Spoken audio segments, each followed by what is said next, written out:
I mean, let's not forget, President Trump was elected with a mandate to try and secure peace, and he's got stuck in on that. Obviously, what happened on Friday was uncomfortable.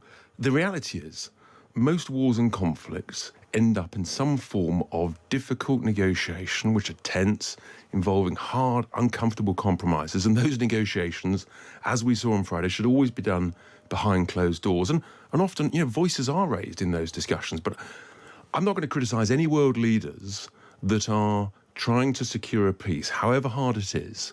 And, the pressure and tensions on President Zelensky, enormous. His own people dying every day. But equally, President Trump's got pressures on him. His electorate that voted for him expect him to secure an end to this war. And so, look, everyone's got pressures here. It must be right to try.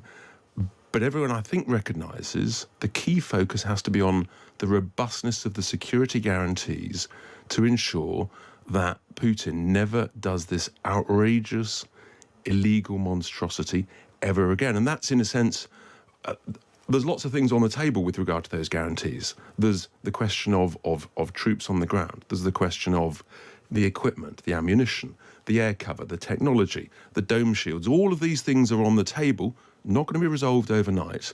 But I think that, in a sense, one of the things that regrettably we are reminded of is that European nations haven't properly funded defence. Yeah. That's why it was very important. It was only reform in the general election in our contract.